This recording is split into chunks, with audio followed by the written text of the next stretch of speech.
How do you bank, Skowhegan? Shoot straight. Skip the nonsense.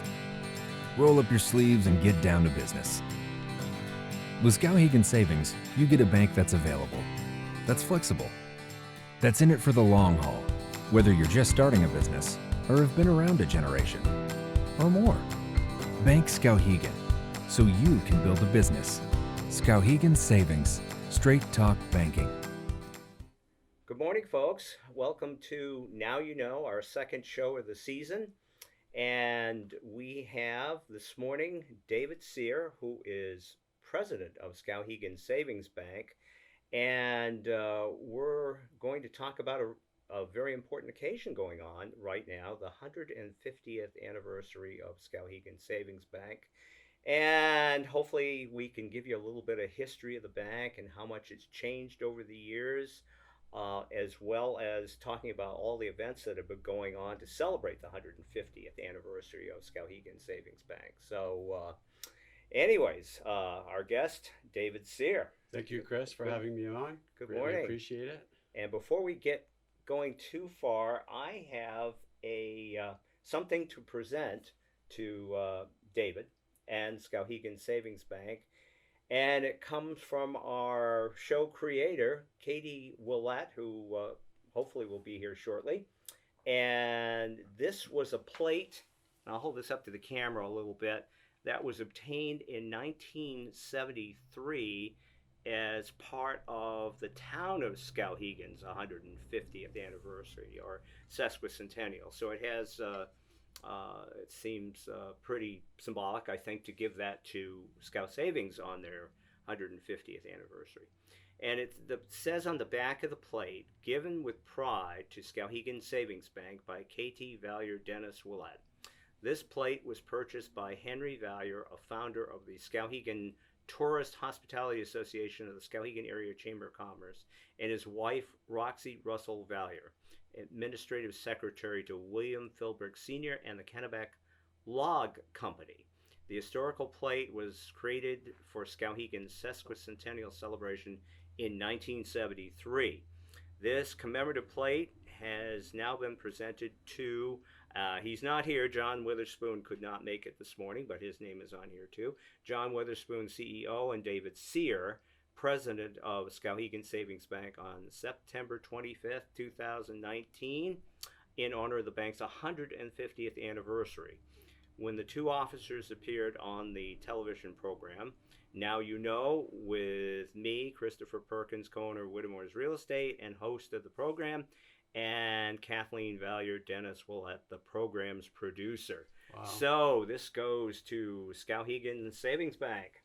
Thank you very much. Thank you, Katie. I got to work with Katie at being on the Main Street board in Skowhegan a few years back, and I know I won't be able to do justice to history the way she's able to, but thanks a lot, Katie, for thinking of us and sharing this with us. We'll present it in our lobby so that everybody can get to see this and share it with us. Thank you very much. Okay, now on to the rest of the program. And so, what's gone on 150 years, Dave? You know, it's changed a lot. Now, I did my, as part of my, we have a crack research department here on Now You Know, which is me. And we did a little, and you have a website, and I went on your website and obtained a little bit of information on the bank. And I understand it was started in October of 1869. So when you have your final celebration, which is coming up October 5th, at Skowhegan Savings Bank, the main office of Skowhegan Savings Bank, then we're going to have that. And then I guess the key is, I mean, what has happened in these 150 years, or what? You know, there's been a lot of change, but what's kind of neat when we look back in history, the whole purpose of the bank is very much the same. It's about making our communities a better place to live and work, which is how we say it today. When I looked at some of the founding documentation, it was a means of creating more opportunities for folks to build houses as the timber industry was really growing in Western Maine. They were attracting workers, but there wasn't enough housing. So Abner Coburn, our founder, realized that if he could take small deposits from folks, he could lend it out for people to build homes as they came here to take on work in our lumbering industry. So that's very much the same.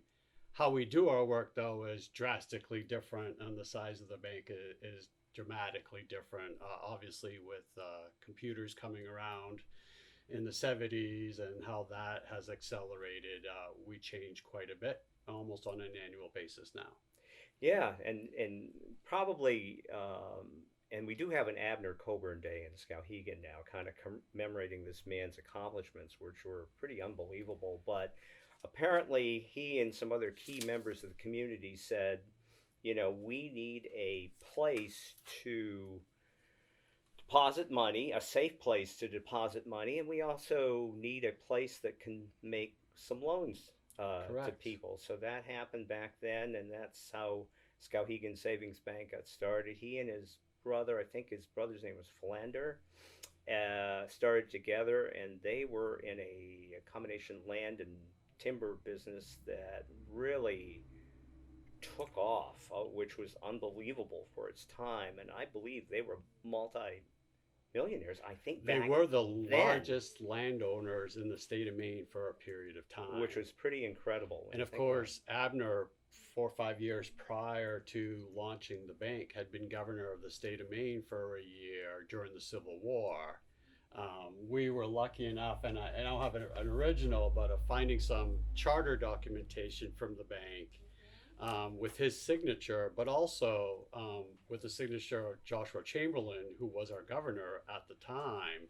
So, Wow. you bring up names like that, They're you pretty really famous names. realize how old the bank is, but how really influential people were part of its establishment. Yeah, and Yeah. Abner Coburn not only started Skowhegan Savings Bank, but if you look around central Maine, you will see his name or the Coburn name on a number of different things. Yeah. So I think he had involvement in starting the library in Skowhegan, and The Coburn Park, Coburn of course, Park, is a donation and of his. I think he was involved in investing in Colby College, Coburn Classical Institute. I mean, the man was involved in so many areas, and of course, helping start Skowhegan Savings Yeah. Bank. So So this year on our annual report, we even got a picture of Abner, just that's how important he is to our institution and really what's developed in Skowhegan over the years. yeah, And if anybody has a chance to get a hold of this, in the middle, we did do a timeline which speaks of some really core events that have occurred at the bank and when. well, so you started with this fairly simple institution in Skowhegan that basically gave out some loans and was a safe place to deposit money. But boy, you've come a long long way. ways over the years, and just in the last 20 or 30 years, you've grown exponentially, really, and you offer so many more services. And so, Correct. tell us a little bit of some of the changes that have happened over the years, and there's myriad of them. There's many of them. Yeah, there's no doubt. We've got some great artifacts, but this would have been the bank's general ledger in the early 1900s, and our financial statement would have been this typed document on a typewriter that somebody put together. So this one is April of 1945. And at that time, the bank had total deposits of $6.3 million. And where are you now? 600? $460 million worth of deposits, $600 million in assets. So that just goes to show the dramatic difference, but also as to how transactions were done differently. This book is a little earlier than that, and this was actually logging customer activities. This represents a day's worth of activities. So you can see the bank had 12, 13 transactions a day. So to log it on paper was somewhat manageable. I don't know about you, but I use my debit card more times a day than the bank had for all transactions of all of its customers. So just the pure volume of activity that goes on in the bank is dramatically different. As I mentioned, in the 70s, computers came around. So started getting away from paper. At first, it was a huge computer down in the basement or in our operations center. I remember getting there, and the room was completely full with computer equipment. And just in my 13 years at the bank, there is about a third of that space that's used for computer equipment because, again, what was done in a computer this big is now done, in your phone. Oh yeah, in your phone. In your phone, you can literally do all of your business, except for cash, through your phone. You can deposit a check by taking a picture of it, sending it over the phone. You can pay bills. You can transfer money amongst accounts, all in this little document here, in this piece of equipment here, which is quite dramatic. Um, in my time, we changed core computer softwares 12 years ago, and we're about to go through another major upgrade in the next year, just getting to that next generation, having all of the bells and whistles that everybody expects today. For one example, we used to all write checks. That's how we sent money out of our accounts. We would write a check. So you think about it, that check you would hand to somebody, they would deposit it at the bank. The bank would collect those over the day, and that night would send all of those checks via mail to the Federal Reserve System. Federal Reserve System would then resort all those checks depending on which bank they were written off of, rebatch them, and send them back to the bank that the money was drawn on. And 3 or 4 days later, the money came out of the account that the person who wrote the check had drawn it upon. Can you imagine trying to be that patient today for Today, that that happens in one day. So while you still write a check, once you give it to the teller, it gets turned into an image of that check. And the document no longer goes anywheres, but we can use the image to electronically transfer the files over to the feds, which again, they can then sort way quicker than individual pieces of paper and get the file out the very next day to all of those banks. So what we used to refer to as float, you had 3 or 4 days when you wrote a check to when it came out of your account, no longer exists. It's practically almost immediate, or it's within a day. So you better have the money in there. And there's some work to make that even faster. The other thing is as internet banking got developed and those new products, at first, that was a piece of software that ran on its own but didn't communicate to our core software on a day-to-day basis or on an immediate basis.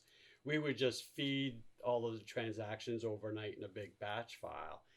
That's no longer acceptable. And in fact, when you make a transaction on your internet banking or your mobile banking, it immediately goes into our core operating system, so we know exactly what your balance is at that moment in time. So very dramatic changes.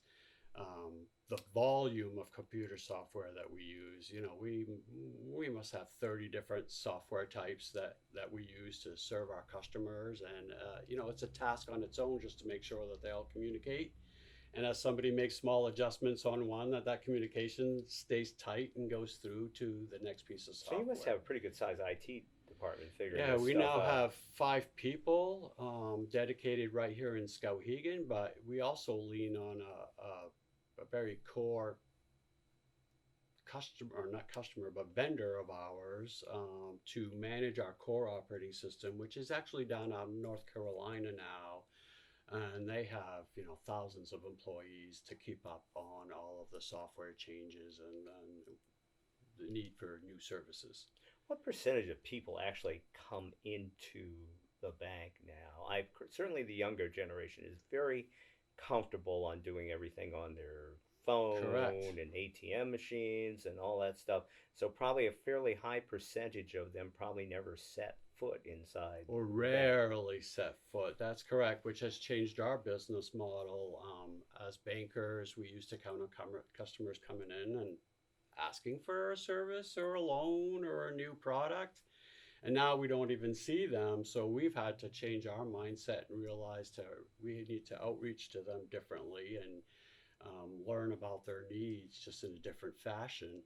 I can't give you the exact percentage because a lot of people do both. They'll come but they come in a lot less. Our transaction volume at the teller line has more than fallen in half while our customer base has increased. So that just shows you how much less activity is done through the teller. That's actually being done through your debit card, your credit card, your mobile banking, your online banking, and that trend continues. And I know I was, being a little bit older rather than younger. I wasn't comfortable at first doing online banking and bill pay and all that stuff because I was concerned about the security of it, Yeah. and maybe rightfully so early on. Are you obviously you must be pretty comfortable with how that's working now? No doubt, but it's a lot of effort and a lot of resources. So Yeah. while we may need less people to not necessarily track stuff on paper, we need a lot of people to make sure that when we deliver the services, our infrastructure is very secure because trust and faith in us is the number one most important thing. I think if you had talked to a banker at my level just 20 years ago and said, well, what keeps you up at night or what's your largest risk? They would have said credit defaults or loan defaults, just ending up making too many loans that don't go well and aren't paid in full. But I got to tell you, for me, it's security of our systems. That is first and foremost what is top of mind and what we have to really stay on top of as a major challenge. And for example, we use a third party to help us engineer all of our systems. Um, we use another party to monitor or to come in and actually investigate and try to literally hack into our systems to make sure that they can't find any holes. Okay. Yeah. And then we use a third party to actually look at what leaves our buildings from a data perspective to make sure nothing looks odd. So in case something ever kind of was happening, we would know as soon as possible so that we could stop it from happening. Knock on wood, we haven't had breaches, and hopefully that we can keep it that way. But it's a major task to stay on top of that. Oh, I would bet. So yeah, security has become one of the biggest issues with the bank now.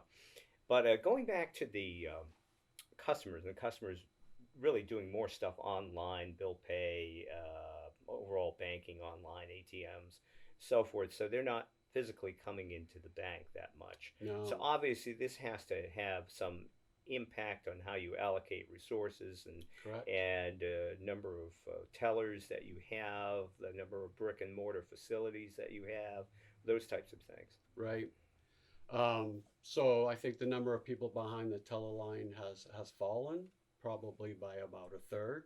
Yeah. As you know, the bank 8 or 9 years ago bought 5 branches from Camden National Bank in the Franklin County market, and that was all precipitated by the fact that they had decided they needed to close some branches. And in hopes of keeping services in those small communities, we bought a pool of branches from them.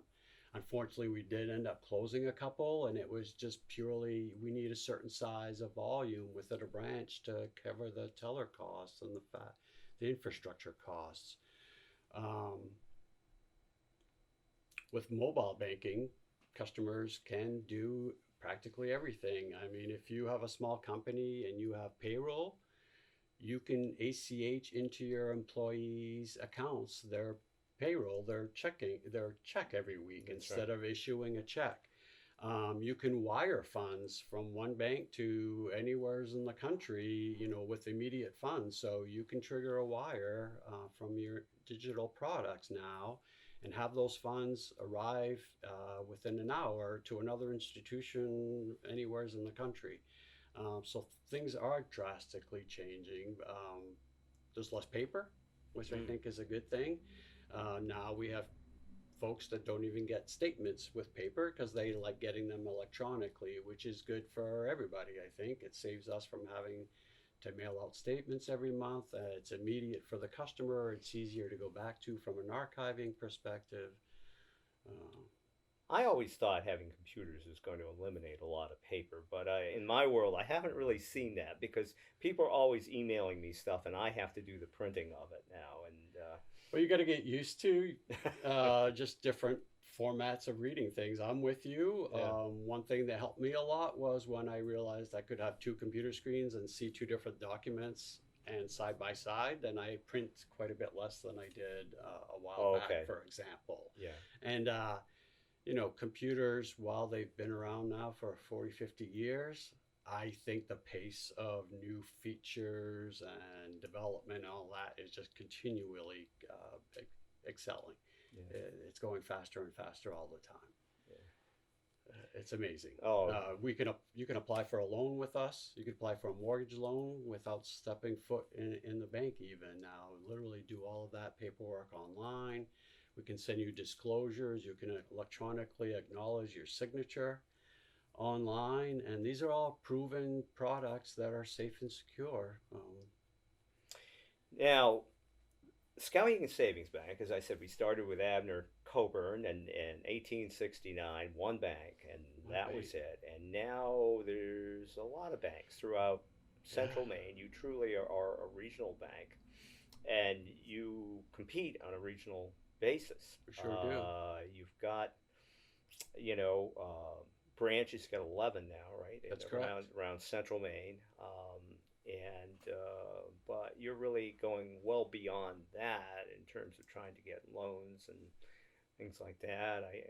I know you've got your board of directors. You've got two people from the Portland area That's that are correct. on your board. So you really are trying to get at least a statewide presence, I think, in the market. And this is a lot different than the little Skowhegan Savings Bank, that the local bank that first started 150 years ago. Yeah, or even in the early 70s when, the number of employees was in the teens, Yeah. which is now in the 140 to 150 range, depending on where we're at. So the bank has grown tremendously. One thing that we really pride ourselves about, and we hope differentiates ourselves, is we still believe that human contact and making of relationships between folks is important, especially to the folks in Maine. Yeah. And that's how we differentiate ourselves. So one of the changes earlier, I mentioned we had fewer tellers, but now we have a whole department of 6 or 7 folks that are answering phones live. And if you call most institutions today, you'll start off with a recording. Mm-hmm. And we pride ourselves in saying, 98% of the time, if you call the bank, a live person will answer the call. And not only that, most of the time, they'll be able to help you with your problem. So that's a shift that, they're not coming into the branch, but if they forgot their password or need something a little more sophisticated, they can call in and get all of the services that they would have gotten before. And I would say, particularly, once again, the divide, I guess, between older and younger people, particularly older people, still like the contact with individuals, feel more comfortable with personal relationships, where some of the younger folks can get on the computer, feel comfortable applying for a loan without ever talking with anybody. Correct. That type of stuff. So you've got, I would say you still got a fairly good percentage, and probably the bulk of your money is from people who are north of 50 years old, I would say. That's fair. And most of those folks are still gonna, I think, prefer that personal touch. And I really enjoy myself when I'm calling Skowhegan Savings Bank, that I do get a live person rather than going through a series of 20 prompts to get to the source you want to get to. Yeah, so you're correct about the generational changes. We have folks that come into the branch. That's part of their social activity for the week in some of the small towns that we're in. So they very much form a bond with our employees at a very high level, and they look forward to coming in. Yeah. Part of their routine. That is part of their routine, where the millennial generation would just as well, can I open everything up through my phone and get this done? I've got something else I want to do, and I don't necessarily want to drive into the branch and get that done. So, and we have to serve both populations. We really can't just pick a generation and hope to build our business on that. We have to make sure we have the breadth of services to keep both of them happy and feeling like they have robust services. Though I do hear now that the generation that's coming after the millennials may be reverting back a little bit more towards Generation X, and in terms of liking the bond. And I guess that's somewhat because they experience the tough recession that we had, and they saw how people that had good relationships with their bankers may have gotten more flexibility during hard times, and so they appreciate that a little bit more. Well, I think some of the issues, and of course I see this, being in the real estate business myself, that you had so many young people that are comfortable on the computer, and when they're going for loans, they'll go to I won't use any names, but they'll go out there for different on loans, and they'll look at the best interest rate without any sort of personal connections with anybody, and then they will make decisions on interest rate and oftentimes not know the all the hidden Right, costs fees, and fees costs. and so forth that are behind it, and they're usually quite surprised when it comes near closing time, if they get there, that how expensive things are, where if they had, and I don't know how many times I've said, go to your local bank, and at least talk with them. Their initial interest rate may be, tenth, a quarter point higher, but there may be less fees. And the other thing is, if you have an issue, you can go right to your banker and hopefully not yell at them, but you can go right to them and hopefully resolve that, rather than calling long distance and never getting the same person twice. I mean, Right. I don't know how to put a value on something like that, but I You have certainly a very good point. Should you have certainly a fire and you end up with a check from the fire company, it's always got the bank and yourself written on it. So that's an example of having to reach out to your banker and figuring out how do I get my house fixed, and how are you going to give me this money back so I can pay my contractors? Or say you own a large plot of land and you had mortgaged it all, but now you want to give a piece of it to one of your children so they can build next door to you. With a community bank, let's come in, talk to us about what you're trying to do, and there's a way to getting it done. With a really large bank, or these pure online banks, it can be practically impossible to accomplish, I or suppose if you it's may have to make a lot of calls. yeah, I suppose if it's a simple loan, fine, but loans have a way of getting more complicated, Right. and it is nice to have somebody to sit down and talk to if there are extra issues going on with it. If you lose your job and you know you're going to have a month where there's not a lot of cash coming in and you're going to have a hard time making your payments, here you call in, you will talk to a representative that will literally listen to you and try to come up with a compromise so that you can get over your issue without your loan going into total default. So if you get a loan and it's very straightforward and you just make your payments regularly, that stuff can work, but you never know when you have that added need. And I think that's the added value of community banks. Now, regulations have grown Oh, God. incredibly over the years, and I know you guys spend a lot of time having to review and go through new regulations, and how do you conform and how do you Yep. perform based on that, and there's a lot to it. And one of the things is trying to maintain that personal relationship, and perhaps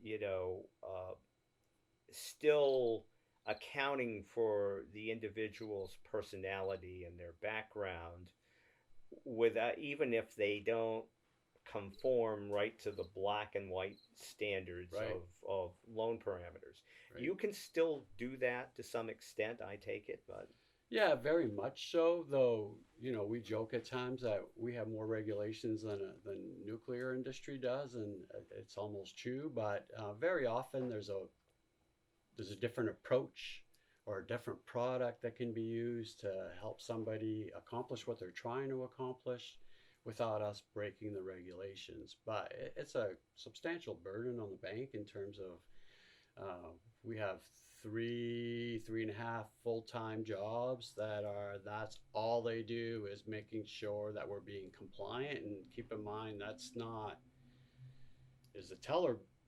part of their job of making sure what they do is compliant. It's back office shop making sure that the teller is doing what they need. And sometimes we joke that we do something once and then have three people come in and check that work, to make sure that it's accurate and conforms with all the rules and regulations. But most of the time it's well intentioned.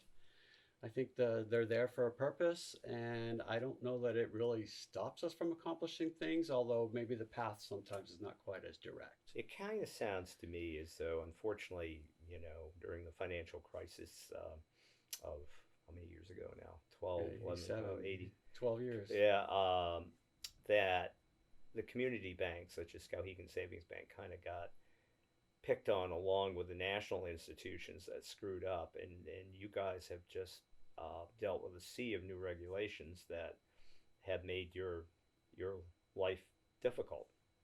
Well, and unfortunately, sometimes I think it impacts our ability to serve customers. So, what you're referring to is, we had a lot of issues with housing and mortgages in particular. And one example is I go to the state legislature at times to lobby and make sure I understand what they're doing for laws. But I was there a couple of times where our senators and representatives went out of their way to say, I know it wasn't the community banks, but we can't have separate laws for you guys versus the bad players. So we've got to do something. And they would have these horde of examples of folks that got themselves in trouble financially and then couldn't work with their bank to come up with a compromise or couldn't even find a contact, or they'd think they'd have an agreement and then it would go away. So I can't blame our politicians for saying that's just not right, and we've got to find a way to help those folks. But at the same time, for those of us that were doing the right thing, they've now burdened us. For example, a foreclosure, which is an unfortunate thing, used to take a year, which was one of the longest in the country. Now it takes 2 years. Well, if you think about it, that property's empty most often. Nobody's paying the taxes. It may not be getting heated. So there's deterioration that goes on in the background that really wasn't considered when these new laws were put in place. They were put in place for a good purpose, but sometimes there's these unintended consequences that Certainly. play out. So I think that's a good example of the heavy regulatory burden that we have, and it's applied to the whole industry. It can't be applied selectively based on how one performed during the previous So you're period. kind of stuck with having to maintain those buildings Correct. and having to keep them on your books for a longer period of time than you ever want them to be. Yeah, and it adds up quickly. So every dollar that we spend on property maintenance, mowing the lawn, plowing, heating, and all that is a dollar that at the end, when we are able to sell that building, doesn't go to repaying the loan. It was spent just trying to keep the property up so that we could get to a And it point wouldn't of surprise me selling is the what you property. get for a final sale price on that building isn't as good as if you were able to turn it around quicker. Exactly, and of course, as a bank, buyers all know that banks aren't in the business of owning properties, and that we really want to move them along. So the prices can be tough at times. Yeah, you really Correct. don't want to foreclose. I mean, We that are is not in the obviously the business. We last don't thing want you want to do. somebody's home, of course not. So we talk about straight talk, which is part of our motto, and part of that is when we're sitting with somebody, if we think that they're asking for something, but from our perspective, it doesn't look like it might be the best thing for them in the long run. We have that discussion with folks instead of just saying, well, okay, you wanted this loan, here you go, good luck to you. That's not part of our motto. It's really to say, look, we have some concerns, and explaining that to them, and maybe not making the loan, or maybe asking them to take some actions before they make the loan to make themselves and put themselves in a better position to actually hold their house and be able to perform. But I've heard enough stories of this. I mean, you really look for ways to work with people. As you really don't want to take the and we going back to that level of latitude that you folks have. I mean, you let's say somebody lost their job. Somebody had been a good bill payer all the way along, and then Right, due to an or had a major health crisis or something. correct. Yet has a plan as to how they're going to get caught up and so forth. Those are the types of people you work with, I assume. That is a perfect example of where community banks, I think, excel, Yeah. because I work in the community, so I run into customers at the supermarket and all over the place. And to the extent that we can feel comfortable that it's a temporary problem, then certainly we'll work with folks to get them over that hump. Obviously, that can't be indefinite, But a reasonable temporary problem with a good plan, or the fact I've already landed a job but I don't have pay for a couple of weeks, we'll definitely find a way to lessen the burden on them for that period of time. Now it's a very competitive dog world out there right now in banking, I'm sure, and you guys now are competing on I guess, a statewide basis. Correct. And For sometimes, though, nationally, you think of online lenders, yeah, yeah, there's some big national players. yeah. Oh, and you obviously a big part of your business now is commercial loans, Correct. right?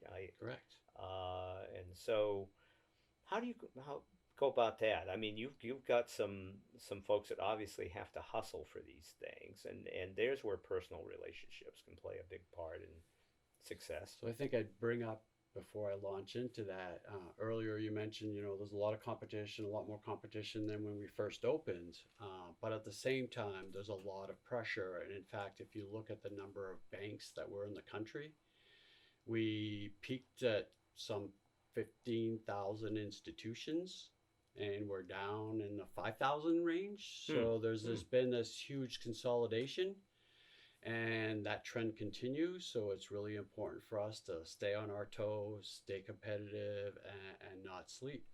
Another factoid that I would throw out there is, while we have $500 million worth of loans out in the marketplace, in order to stay at that level, we have to produce 70 to 80 million dollars in new loans per year, because the other loans are being paid back in the background just to stand still. Yeah. So, we really have to stay on our toes. The bank, historically, we consider ourselves kind of an SNL, which were really banks that were targeting smaller depositors and predominantly lent out that money for home loans and home mortgages.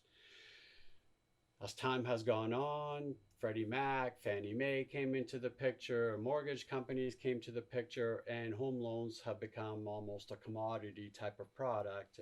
The bank can still make money, and we still think it's important to do that, but we realized we had to migrate towards other products, or it would be hard to really compete on that basis alone. So we have focused on our commercial business.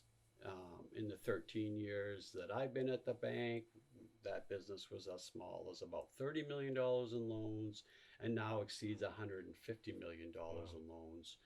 And the important there is finding some people with the expertise to be able to talk business with business folks, understand what their pain points are, what they're facing day to day, and being able to talk their lingo. And more so on the commercial side, everything's more customized. Yeah. Every loan request is a custom request that's structured on a custom basis. So we had to ramp up our expertise in order to go after that market. You mentioned earlier that we have a couple of board members now that are from the Portland market, and that's part of it, is growing our expertise. One of them is an IT specialist, and the other gentleman is a lawyer, and we just needed to, and it's to grow our commercial business more so and more so. So that is really your wave of the future. Really, it's.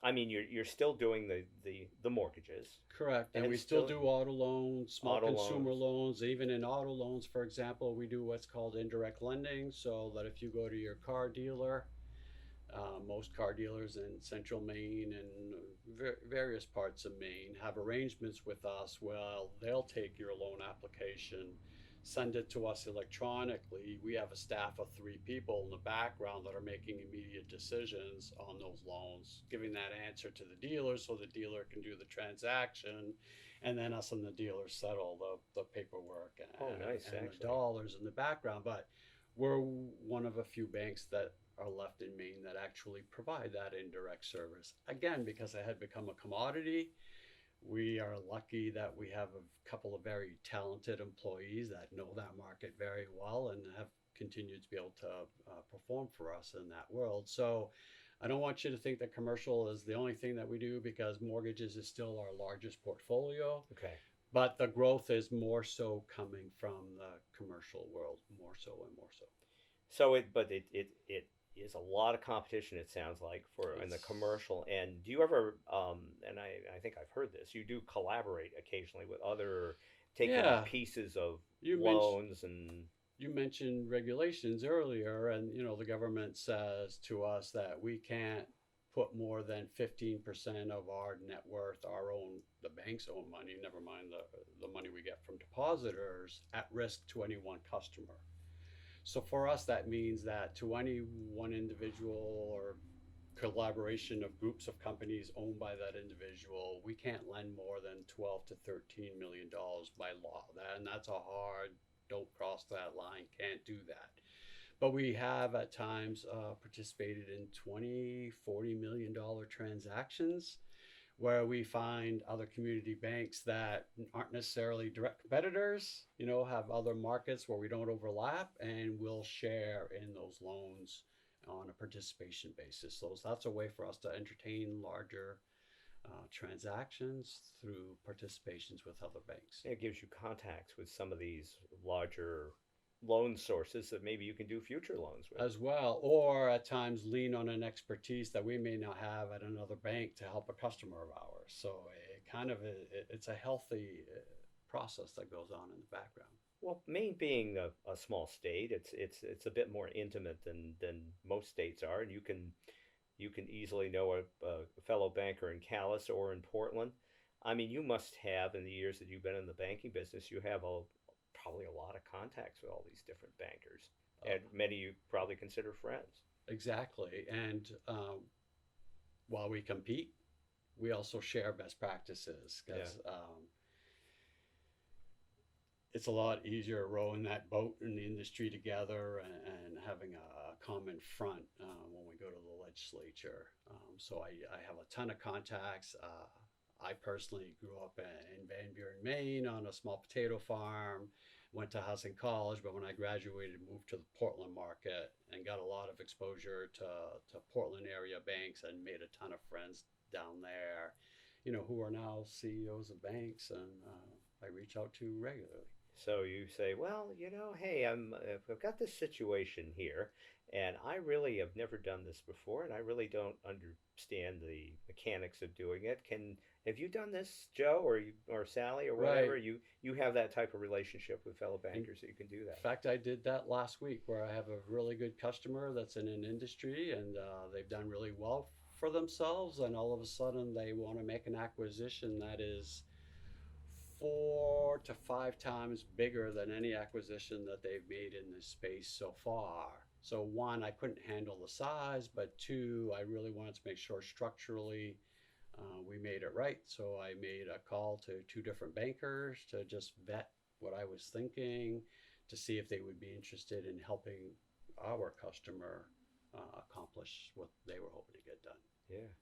So, So despite that level of competition that you have now, you still maintain friendly relationships with totally. I a think lot of you've had them. the privilege of coming to the annual Maine Bankers Convention, and you can see it there where a lot of the banks in the state send their CEO, senior management team, and board of directors to an annual event, which allows people to get to know each other and maybe ask each other, well, right now we're not sure how to do this. What are you guys doing in this space? And it gives you ideas and maybe ideas of what not to do as well. So it's very healthy. I mean, the industry, it's a really good group of people.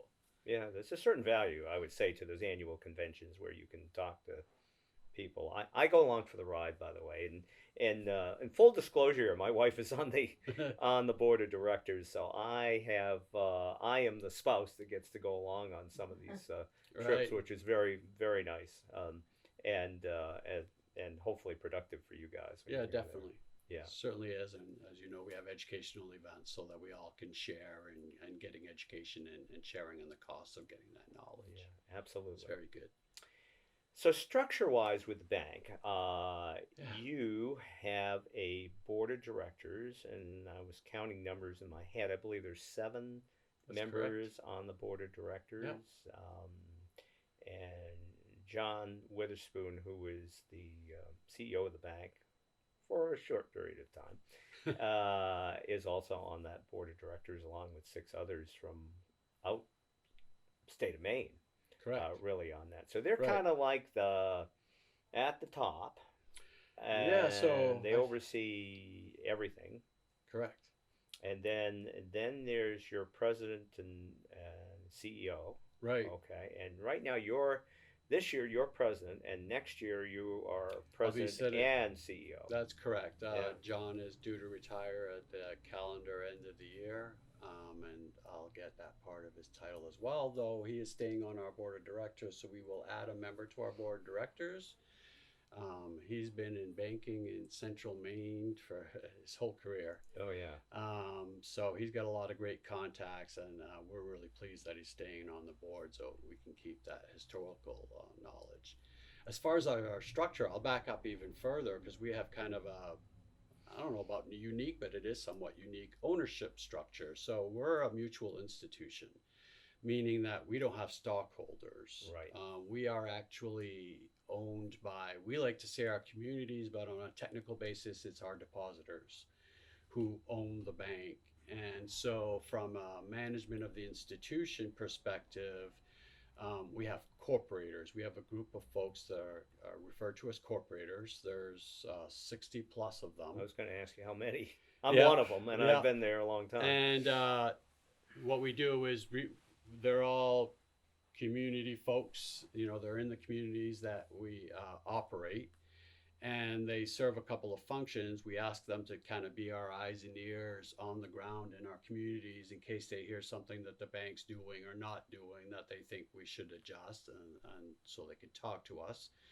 We reach out to them and meet with them just to get a pulse of what is going on in each of their communities so that we're kind of stay aware of the challenges that the communities we operate are in.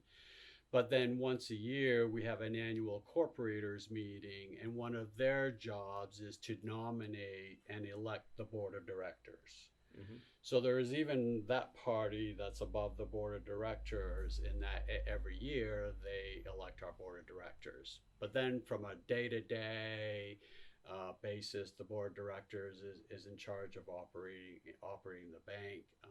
They meet once a month and they give guidance to management, strategic guidance really, or they may participate in very large loan requests, high risk, or not high risk, but larger risk elements of the bank. And then the CEO and the president, we have a great senior management team, which all take on an aspect of the bank, and they're all great Maine folks that we have now. We have a really strong team.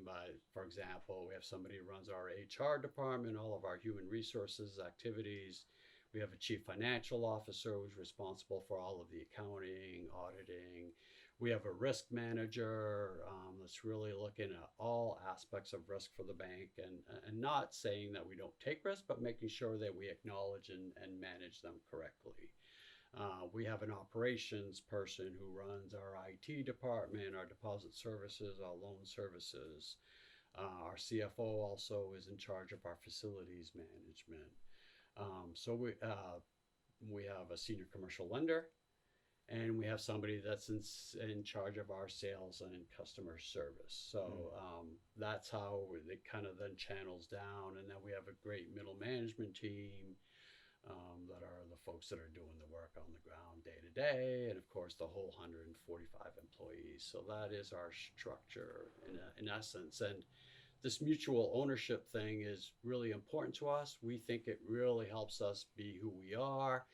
If you think of the differences, a stock-owned bank, their primary goal is making money for their stockholders. So the CEO will regularly get calls from the owner saying, what are you doing for me today? And how much extra money are you making next month? And that is the crux of the focus of a stock-owned bank.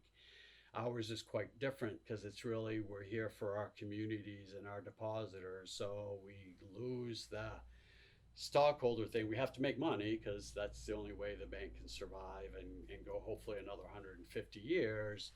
But that's not, that motivation isn't kind of the sole overarching one that everything else falls underneath. So you see this year, having turned 150 years old, We've made even extra contributions out and donations out in the communities. We've had volunteer days where we've told the employees, please go out and spend a day on the work's time helping somebody or an entity that's not quite as fortunate as you are or could use the help. And in a stock bank, that's just harder to do. So this mutual ownership thing is really, really important to Skowhegan Savings and how we view ourselves as really being a core part of the community and here for the community. So yeah, a little bit different than the stockholder driven. Are there stockholder driven banks in Maine? Or, Oh yeah, there definitely are. uh, Maine's unique. The Northeast is unique. Mutual banks are kind of a Northeast phenomenon. yeah. So if you go to other parts of the country, it's very rare that you'll find a mutual bank.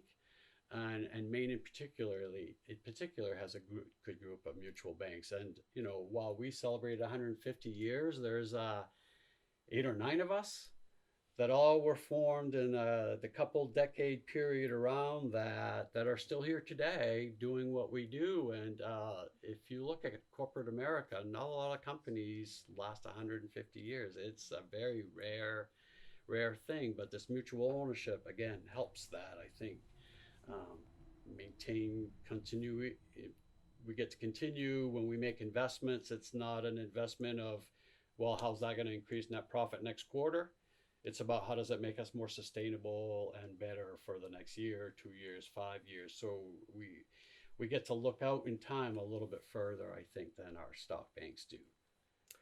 Now, the bank has created a charitable foundation, and it created it back in 2011. And the whole idea is, I think, to promote economic and community help, and also financial literacy. I think is what your That was description was. I part saw of on our your launch, website, correct? and the money has been given out to a lot of sources over the years, Yeah, and you have to be, I believe, what, a nonprofit correct. Yeah, in order to get to that form money. the foundation. Yeah, So we've always contributed to our communities and made donations to wonderful nonprofits that help. But we realized that it was limited how much we could do in any one year without really impacting our financials dramatically. That if we could form a foundation and build up a pot of money, maybe they could take on more challenging needs in our communities and have bigger impact. So in 2011, we formed the foundation, and the bank has been contributing funds into the foundation since that time.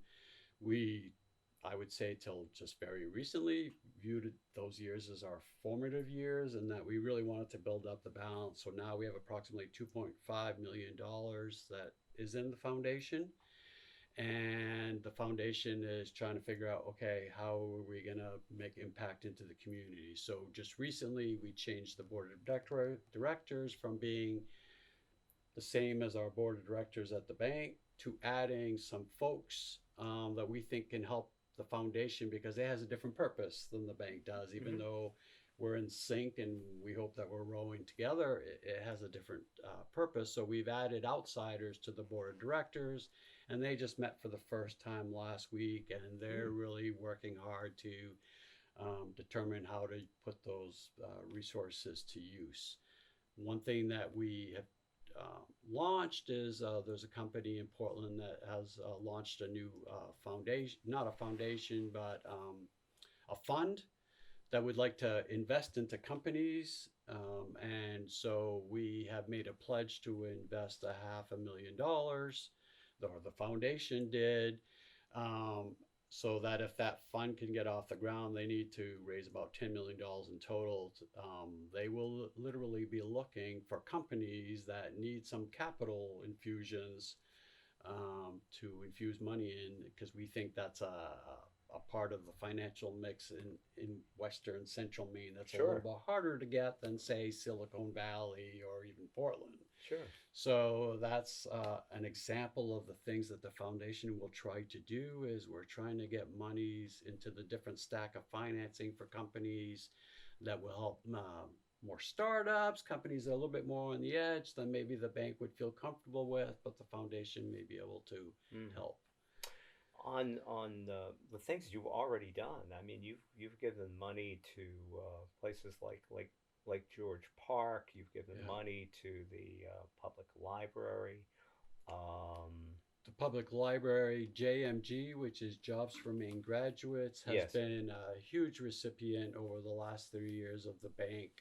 They wanted to launch a new program, and they wanted to use Central Maine as the pilot location. So they asked us if we would partially fund a new position, which we did. We even let that person have office space in the bank at first because she didn't have a place to go. And that program was so successful that JMG has now launched it across the state.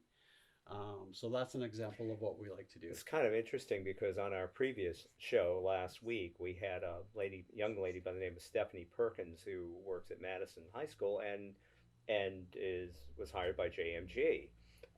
So interesting. Yeah, and for us, JMG is helping kids with financial literacy and looking at those that are a little bit on the margin that need a little extra support. And therefore, we just thought it was a great entity to help. So that's an example. As I got to do, so for 150th year, we've had customer appreciation events at each of Yes, our yes. branches. So we've had 10 so far. And one of the privileges as I've had at each of these events is making donations to local um, community partners that the community really appreciates. So I think of Jackman has a community health center. It's really important to them because if you're in Jackman, something happens, they don't have that center. They got to drive all the way to Skowhegan to get health services. So we donated to that last weekend up in Jackman. 8 or 9 members of our team and their significant others showed up at a house to help paint the outside. This unfortunate family really couldn't pay for it to be painted, and they had started but had sort of stopped as to where they could reach because they had no means of finishing off the house. So our employees went out and did that. Nice. The whole season started in Dexter, where they have this nice skating rink, which we've helped outdoor skating rink that we've contributed to over the years. And they had built a skating rink shack so people could warm up, but after they got the shell done, they just couldn't find the time to finish the siding or to paint the rink. So again, we had over a dozen employees and significant others show up that day. We totally sided the building Oh, and fantastic. repainted the skating rink. So those are two examples of things that we have done this summer, and we've done these at each of our locations.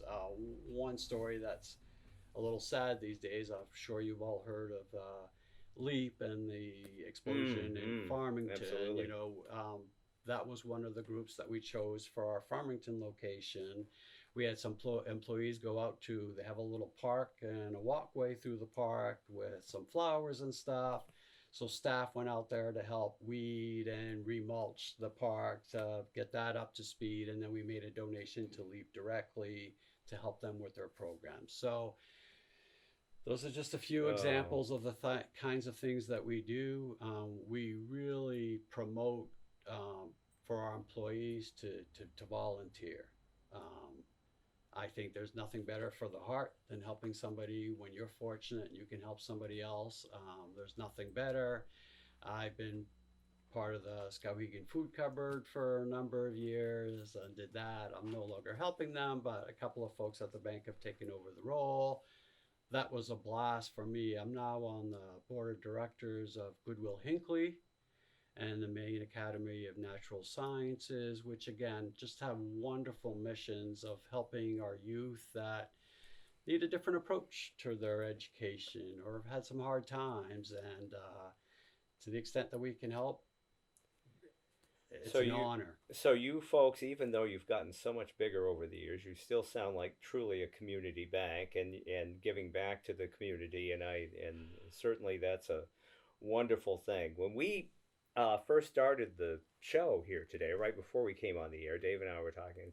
Well, can we really fill in an hour? Well, by God, as usual, we did, and probably could have filled in a lot more time if we had wanted to. So, but before we go, I just want to mention that coming up on October 5th, Fifth.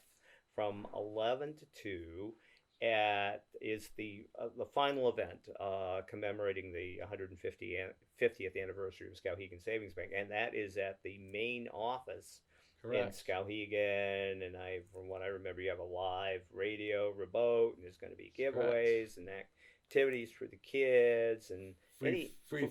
free food. We have Yes, local yes. vendors where Ken's and West Front Yeah. Market are coming, so you'll get a ticket to get free food from them. And there's kids activities, and it's just a good time. And it's our way of just thanking everybody for banking with us, because without our customers, we're nobody, or without our employees, we're nobody. So thank you to our customers and to our employees. So folks, show up for that event. It sounds going to be wonderful. And Katie Willette, what do we call you? Executive producer, creator, chief guru of this show, showed up, and she wasn't here when we presented the plate. But I did present the plate, and we read off the full thing here, and commemorating and talking about the fact that this is originally part of Skowhegan's sesquicentennial. So we have done that, and we welcome back Katie. We're going to try to get her to the show as much as possible, and God willing, and her daughter Lynn's availability, we'll try to bring her to the show here occasionally. And once again, I want to thank David Sear from Skowhegan Savings Bank. He is now the president, and soon to be both president and the CEO, taking Skowhegan Savings Bank into well, who knows what the future brings, but Another 150 years. Well, you probably won't quite cover that, but anyways, Katie has one quick question before we go off the air. Well, on the back, I have written a couple of things that bring us up to date. Yep. And one is that I was given that plate by my mother and father. And my father was with the Chamber of Commerce back in those days, and he was one of the founders of the Tourist Hospitality Association that was part of the chamber. And so then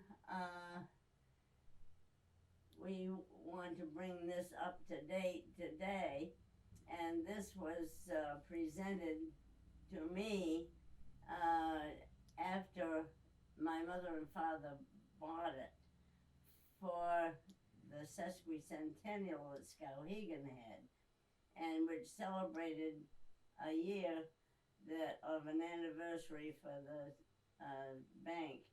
And then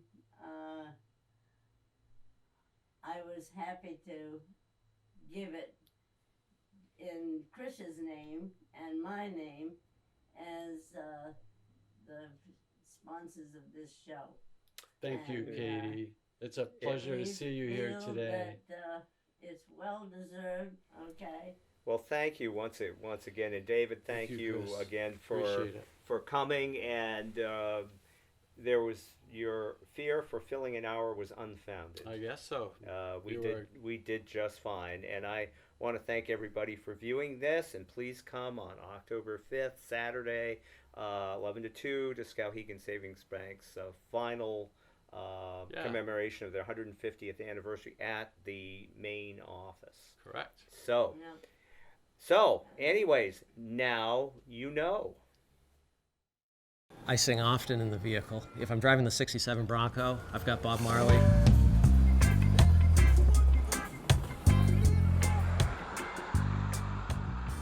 Well, since 1911, my great-grandfather Walter started selling Model T Fords. We've operated under the same ideals and principles, and one of them being community service. It's a wonderful community, and I'm very involved with Main Street Skowhegan, as is Skowhegan Savings Bank, helping us with some downtown revitalization projects.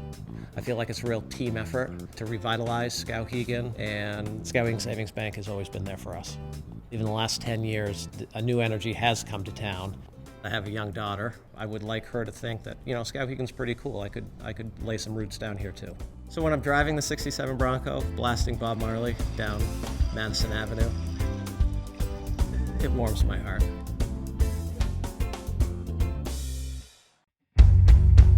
Skowvegas. Yeah, I don't know why, but we call it Skowvegas. It's kind of our nickname for Skowhegans, yeah. So my husband and I are in the process of purchasing Butler's Car Wash from my brother and his wife. So I told my sister to call up Jack at Skowhegan Savings and find out if we can make it happen. I've been a customer of Skowhegan Savings since I was 19 years old. They know my business, they understand it, and I expect them to be able to make it happen. We're really excited to kind of take part in the economy in Skowhegan. I come from a family of small business owners all in the Skowhegan area. It's a small community. We know a lot of our patrons that come into the car wash. A lot of them are local faces and people that we know from the community. So it's that small community feeling in Skowhegan that we really enjoy. I think the future looks great. I think it'll be a really exciting time for Butler's Car Wash.